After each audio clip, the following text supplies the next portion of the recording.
지금 우리는 출애굽기에 하나님께서 모세에게 주신 두 번째 율법의 끝부분을 지금 보고 있습니다.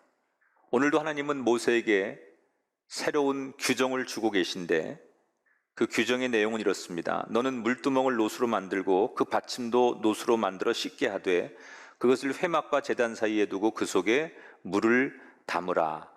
오늘 하나님이 주시는 율법의 규정 가운데 어떤 게 있었냐면 물두멍이라는 것을 만들어라. 이건 물을 담는 큰 독을 말하는 거죠. 사진 속에 나오는 저런 큰 물을 담는 독을 만들어서 이것을 성막과 번제단 사이에 두어라, 그런 말이에요. 사진을 보여드릴 텐데 성막은 이렇게 돼 있죠. 우선 가운데를 기준으로 성막의 성소와 지성소, 맨 앞에 법궤를 두는 데를 지성소라고 하고 그 옆에를 성소라고 해요. 이걸 성막이라고 하고 그 바깥에 오른쪽에 번제단이라고 쓰여 있는 것을 마당이라고 해요. 그런데 물두멍은 저 마당에서 번제단을 지나서 성막 안으로 들어가기 전에, 건물 안에 들어가기 전에 입구에다가 놓는 게 물두멍이에요. 여기 재밌는 게 있습니다. 건물 안에 있는 그 성물들, 법궤, 분향단, 떡상, 등잔대, 이런 거는 하나님께서 금으로 만들어라, 내지는 금을 이렇게 도금해서 만들어라, 이렇게 말씀하셨고요. 건물 바깥에 있는 물두멍, 번제단, 그 다음에 그 입구, 그리고 저 옆에 그 스탠스 같은 거, 옆에 테두리 같은 이런 것들은 노수로 만들어라, 아니면 노스를 입혀라. 그러니까 구분을 해 놓으셨어요. 하나님을 만나러 들어가는 그 안에는 금이라고 하는 소재를 사용하게 하고 바깥에는 노시라는 소재를 사용하게 했어요. 이건 뭘 말하는 거냐면 하나님을 만나러 들어가면 들어갈수록 더 귀한 사람이 되어야 된다는 거예요. 여러분, 우리가 성전에 올 때 집에서 떠나서 성전 가까이 오고 성전 문을 지나고 성전 안에 들어오고 강단을 향해 나올 때 여러분의 마음은 금과 같이 점점 더 귀한 마음으로 이곳을 찾아 나오게 되길 주의 이름으로 축원합니다. 자, 물두멍은 왜 만들라고 하신 거냐? 이 물두멍은 물로 손과 발을 깨끗하게 씻으라는 거예요. 그러니까 하나님 앞에 제사를 드리기 위해 성막 안으로 들어가기 전에 제일 먼저 하는 게 뭐예요? 마당에서 번제단에서 희생의 제물을 드리고 나 대신 내 죄를 그 제물이 죽어짐으로 나는 죄의 용서를 받은 다음에 하나님 앞에 들어갈 수 있는 거예요. 그런데 아무리 번제단에서 내가 하나님 앞에 죄의 용서를 받았을지라도 하나님 앞에 서기 전에 다시 한번 내 손과 발을 씻는 예식을 통해서 하나님 앞에 마지막까지도 정결한 모습을 갖추라는 거예요. 그리고 그것은 누구도 피할 수 없는 제도예요. 제사장일지라도, 훗날의 왕일지라도, 아무리 돈이 많은 사람일지라도, 신분이 못한 사람일지라도 물두멍에서 마지막으로 손과 발을 정결하게 씻고 그 정결한 모습으로 하나님 앞에 들어가라는 거예요. 여러분, 지금도 하나님은 우리에게 이 물두멍의 의미를 가지라는 거예요. 물론 지금은 구약시대가 아니니까 우리가 성전 입구에다가 뭐 저렇게 손 씻고 발 씻는 물두멍을 두지는 않지만 여전히 우리 마음속에 물두멍이 필요해요. 하나님 앞에 나올 때 그냥 세상 모습 그대로 나오는 게 아니라 하나님 앞에 나올 때 두려움과 하나님을 경외함과 그리고 손 발을 씻는 물두멍 앞에 선 그 당시의 사람들처럼, 하나님, 나는 하나님 앞에 죄인입니다. 하나님, 나는 이 물두멍에 손을 씻어야만 하나님 앞에 설 수 있는 사람입니다. 이런 자신의 연약함을 고백할 수 있는 사람들이 되어야 된다는 거예요. 오늘 여러분 마음에 물두멍에 내 영혼을 씻고 내가 살아온 삶의 한 주간을 씻고 하나님 앞에 예배하기 전에 여전히 손과 발을 씻을 수 있는 정결한 예배자가 되시기를 주님의 이름으로 축원합니다. 자, 그 다음에 하나님이 주신 규정이 뭐냐? 관유를 만들어라. 이 관유라는 것은 우리말로 해석하면 기름이에요. 기름. 성막에서 쓸 기름. 그런데 이거 아무렇게 만들면 안 되고, 당시에 이 기름은 방부제로 쓰던 모략과 개수나무 껍질에서 추출한 진액, 이걸 올리브 기름에다가 섞어서 만들라는 거예요. 그리고 이제 이 기름은 나중에 어디에 써요? 성막에서 하나님을 제사할 때 구별해서 쓰는 거예요. 하나님 성전에서 제사할 때는 아무거나 쓰면 안 돼요. 이렇게 특별히 제조하고 하나님이 지정해 준 대로 만들어진 기름으로 써야 돼요. 그리고 이 기름은 이제 구약 성경 더 넘어가면 왕들이나 제사장의 머리에 기름을 붓는다고 하잖아요. 그때 쓰는 기름이 바로 하나님이 지금 만들려고 하는 이 기름들이 바로 그 기름이에요. 그 다음에 이번에는 기름을 그렇게 만들고 나서 분향단에 피우는 향을 이렇게 만들어라. 이 향은 홍해에서 자라는 조개에서 나온 향료들과 나무 진액에서 나온 그런 것들을 유향에 섞은 뒤에 방부제 역할을 하는 소금하고 버무려 가지고 만들어야 돼요. 그러니까 아무 향이나 뭐 집집마다 왕궁에서 또는 사람들이 좋아한다고 그 향을 피울 수 없고, 하나님의 성전에는 딱 이렇게 하나님께서 지정하신 재료에서 나오는 향료들을 섞어가지고 이 향을 만들어야 되고, 이 향은 성막 안에서 24시간 피어 있어야 된다. 자, 지금 하나님께서 관유라는 기름을 만들고 향을 이렇게 만들어라 라는 규정을 주셨는데, 이 두 가지 규정을 주신 다음에 마지막으로 당부하시는 내용이 있었어요. 32절부터 38절에 이는 거룩하니, 이것은 거룩한 것이니 이와 같은 것을 만드는 모든 자와 이것을 타인에게 붓는 모든 자는, 냄새를 맡으려고 이 같은 것을 만드는 모든 자는 그 백성 중에서 끊어지리라. 이게 무슨 얘기냐면, 하나님 앞에 쓰이는 거룩한 이 성물, 기름과 그 다음에 이 향을 개인적으로 자신의 호기심이나 또는 자신의 취향이나 자신의 장난의 소재로 사용하지 말라는 거예요. 지금도 하나님의 성전에서 특히 이게 강대상에 올라오는 사람들은 이걸 조심하셔야 돼요. 찬양을 하든 기도를 하든 앞에서 뭐를 하든 간에 여기 올라와 가지고 하나님의 말씀과 찬양이나 이런 것들을 개인적인 자신의 장난의 소재로 오용해서는 안 된다는 거예요.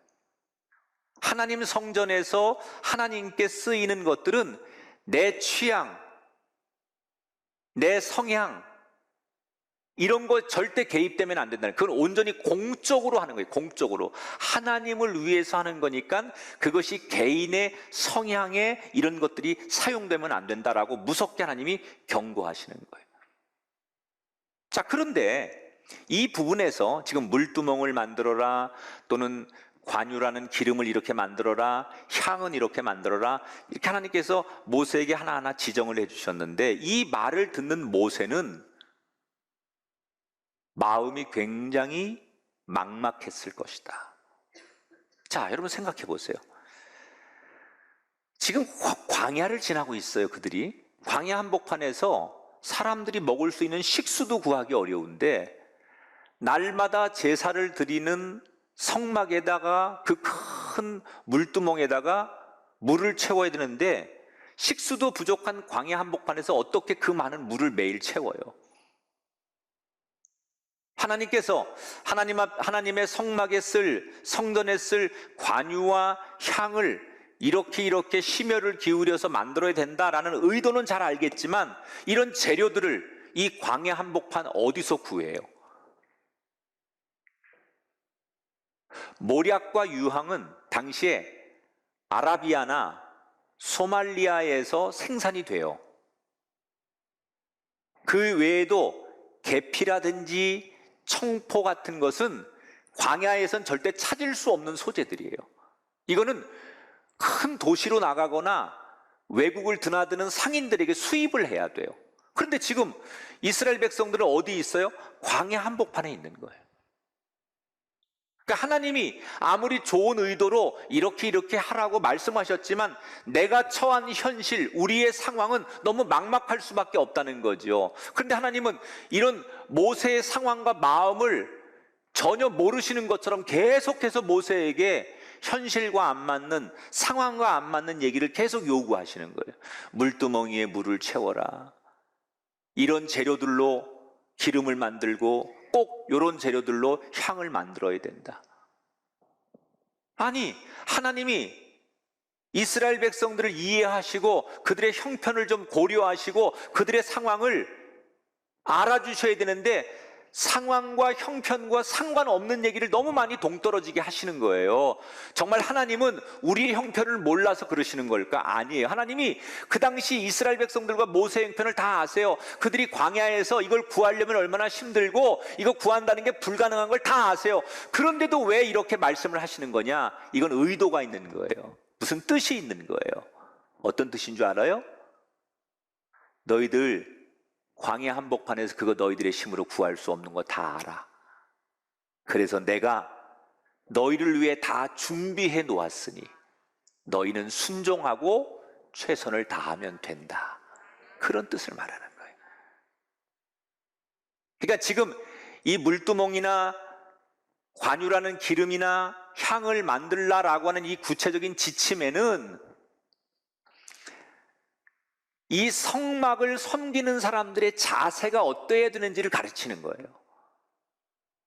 내 상황하고 안 맞으니까, 내가 현실적으로 불가능하니까, 우리에게 놓여진 조건이 안 되니까 하나님이 아무리 그렇게 말씀해도 못해요. 이렇게 해서는 안 된다는 거예요. 하나님의 성막을 섬기는 사람은 불가능할 것 같지만, 환경적으로는 어렵지만, 여건은 힘들지만 하나님이 준비해 놓으셨음을 믿고 최선을 다해서 섬기는 게 성막을 섬기는 사람의 자세이어야 된다는 거예요. 자, 이렇게 하나님이 이제 이런 가르침을 주신 다음에 31장으로 넘어가면, 그러면 이제 이 성막을 이렇게 다 만들라고 하셨는데 이걸 누가 건축할 거냐? 하나님이 어떤 한 사람을 지목하시는 거예요. 31장 2절부터 5절, 내가 유다 지파 훌의 손자여 우리의 아들인 부살레를 지명하여 부르고 정교한 일을 연구하여 여러 가지 기술로 나무를 새겨 만들게 하리라 그랬습니다. 자, 여기 아주 중요한 게 나와요. 저는 하나님의 일은 소명이 없이 하면 안 된다고 생각해요. 소명은 뭐냐? 하나님이 지명해서 그 일을 맡길 때 그걸 소명이라고 하는 거예요. 근데 때로는 사람들이 하나님의 일을 자신의 감정이나 남들의 시선이나 또는 그 평가에 의해서 하려고 해요. 내가 정말 하나님 앞에 부름 받았느냐? 하나님이 이 일을 나에게 맡기셨느냐? 이게 소명이에요. 저는 목사가 되기 전에 굉장히 고민했어요. 사람들은 저보고 다 목사가 되라는 거예요. 그러면 너무 좋겠다는 거예요. 근데 정작 내가 소명이 없는 거예요. 하나님이 나를 부르신다는 소명이 없는데 남들에 의해서 그러고 싶지 않은 거예요. 그래서 제가 마지막으로 금식기도원 들어가서 열흘간 금식하면서 하나님 앞에, 하나님 정말 하나님이 나를 정말 불러주신다면 나에게 말씀해 주세요. 내가 하나님이 부르신다는 확신이 있어야 이 주의 종의 길을 갈 거 아니에요. 그리고 열흘 동안 금식하면서 매달렸더니 하나님께서 나에게 말씀하시는 거예요. 네가 나의 길을 걷는 종이 되어라. 하나님이 나를 필요로 한다는 이야기, 나를 지명해서 네가 이 일을 하라고 부르셨기 때문에 이게 내 소명이구나. 그래서 저는 예수 안 믿는 집에서 아무도 나를 환영하지 않아요. 누구도 내가 주의 종이 되는 걸 가까운 사람들은 도와줄 수 없어요. 그렇지만 하나님이 나를 불러주셨으니 사람들이 반대하고 내 형편이 여건이 녹록하지 않을지라도 하나님이 불러주시는 소명 때문에 목회자가 되는 거예요. 지금도 마찬가지예요. 하나님의 일을 사람의 힘으로 하려고 하면 안 돼요. 체면 때문에, 사람들의 평가와 시선 때문에, 또 내지는 남들이 말하는 어떤 오래됐는데 이런 것 때문에 하나님 일을 감당하면 안 돼요. 하나님이 나를 사용하시려고 불러주셨다는 소명이 있을 때 그 일을 감당해야 돼요. 그런 분이 선교사가 되고 그런 분이 목회자가 돼야 하나님의 일을 하는 거지요. 인간적인 이게 멋있어 보이거나 남들이 하라고 하니까 여론에 밀려가지고 소명도 없이 그 자리에 서면 그 사람들이 결국 어떻게 하나님의 일을 감당하겠어요? 하나님의 일은 머리 좋다고 되는 게 아니에요. 재능 있다고 되는 게 아니에요. 소명이 먼저예요. 우리 주변에 머리 좋고 똑똑하고 재능 많은 사람 많아요. 저보다 훨씬 훌륭한 사람 많습니다. 그런데 하나님의 소명이 있는 사람에게 재능이 붙어야, 그 사람에게 지식이 붙어야 그게 역량을 발휘하는 거죠. 그게 없으면 재능으로 하는 거예요. 재능으로, 자신의 힘으로, 기술로. 그건 하나님의 일이 아니에요. 그건 세상의 일이 되는 거예요.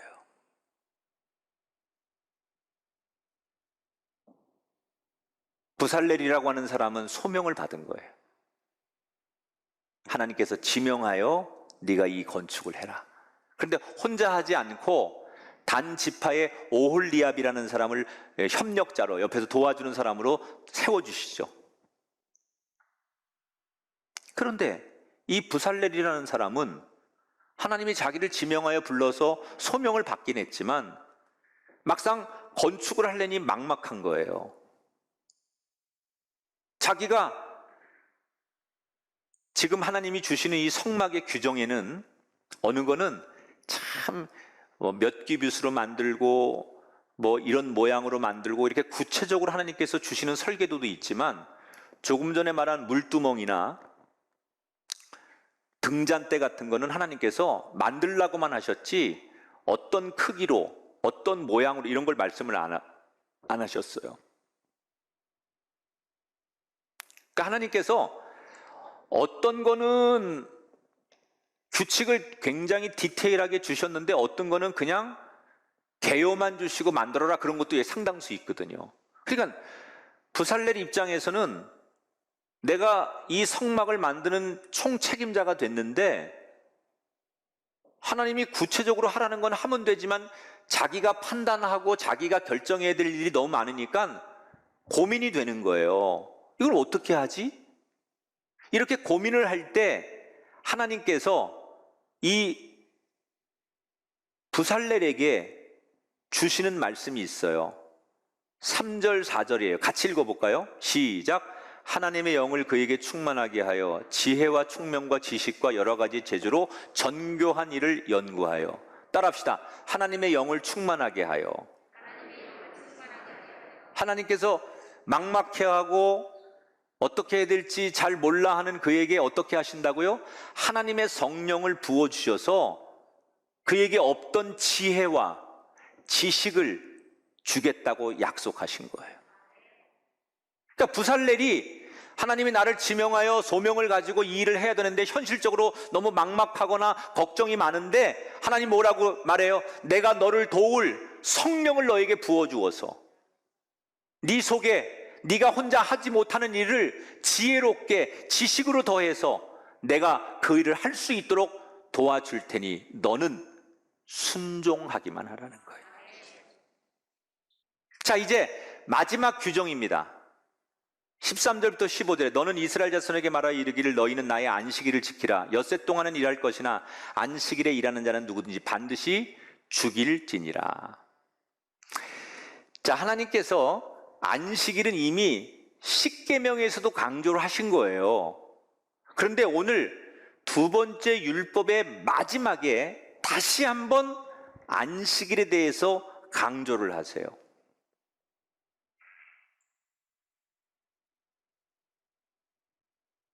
이 안식일은 어떤 거냐? 하나님이 세상의 많은 사람들 가운데 내 사람, 내 백성이라는 표시를 주는 거예요. 안식일. 어떤 학자는 이 안식일의 개념을 이렇게 설명하는 분도 있어요. 어느 책에. 그리스도인은 세상의 일주일을 7일이라고 생각하면 안 된다. 6일.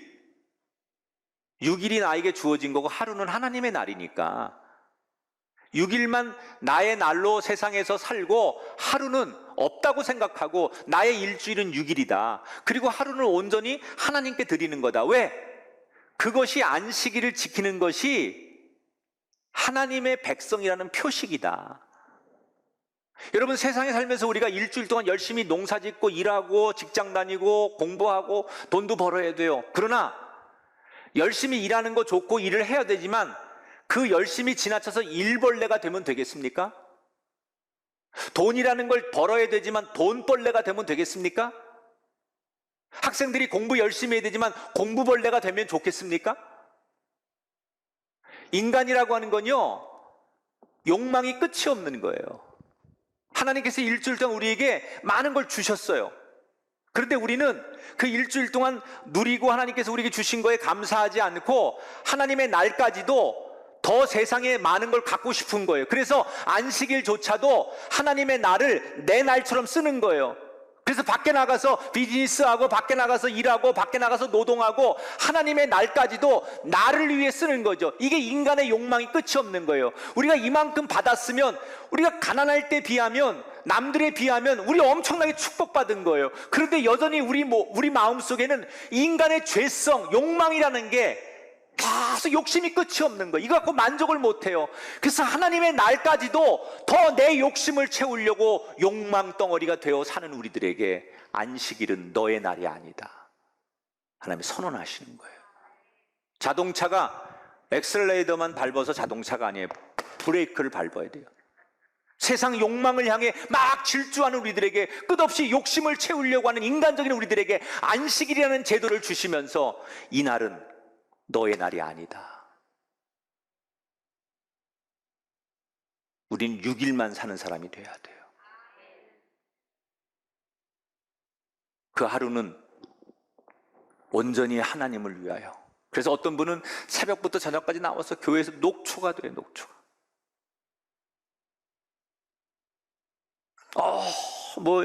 일주일 엿새 동안 열심히 일하고 주일도 그냥 와가지고 하루 종일, 그러면 이 육신은, 이런 것들은 녹초가 된다는 거예요. 맞죠? 녹초가 되죠. 교사하고 성가대하고 봉사하고 하면은 녹초가 되죠, 그 사람. 근데 그건 내가 하나님의 백성이라는 것을 더 견고하게 표시하는 거예요. 하나님께서 그 안식일, 지금 주일을 지키면 그 사람은 세상이 책임지지 않고 내가 책임지겠다라는 것을 선언하시는 거예요. 그러니까 여러분, 정말로 그리스도인이 되면 주일 성수 잘하세요.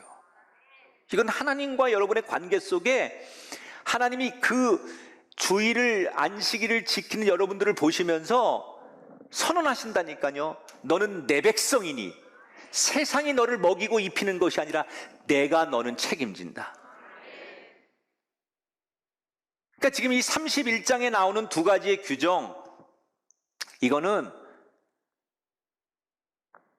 아무리 너희들의 상황이 막막하고 또 그 조건이 어렵더라도 여건과 상황 없이 하나님의 말씀에 순종하면 내가 너를 책임질 것이다.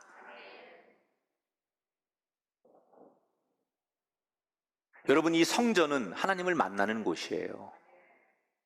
구약의 성막이 하나님을 만나는 곳이지 단순한 건물이 아니에요. 지금의 우리 교회는 자꾸 사람들이 이걸 건물로 생각하는데, 이 여러분들이 지금 앉아있는 이 자리는, 여러분이 예배하는 이곳은 하나님을 만나는 곳이에요. 우리는 하나님을 만나기 위해 이 건물에 와 앉아 있는 거예요. 그래서 이 교회를 우리가 잘 지켜야 돼요. 그러려면 우리 한 사람 한 사람이 벽돌이 되어서 상황을 뛰어넘는 신뢰와 순종이 있어야 할 줄 믿습니다. 오늘 구약의 4500년 전에 이 성막의 제도를 하나님께서 백성들에게 설명해 주면서 이것이 지금 이 땅의 교회의 모습으로 나타나고 있고, 이 하나님은 어제나 오늘이나 내일이나 영원토록 변함이 없으신 분이에요. 동일한 기준으로 그 구약의 그때 그 사람들에게 그렇게 하셨던 하나님께서 지금도 동일하게 그때처럼 이 성전을 통하여 우리를 만나시고 축복해 주시는 줄 믿습니다. 말씀을 정리합니다. 저는 우리 교회가 하나님을 만나는 곳이 되기를 원합니다. 오늘 이것만 기억했으면 좋겠어요. 하나님이 다 준비하셨으니 우리는 그저 최선을 다해 내 상황이 너무 막막하고 내 조건이 광야 한복판처럼 너무나 힘들지라도 하나님이 예비하셨음을 믿고 부름받은 저와 여러분이 순종할 때 하나님의 도우심과 공급하심을 경험하고 체험하는 그 한 사람 주인공이 되시기를 주님의 이름으로 축원합니다.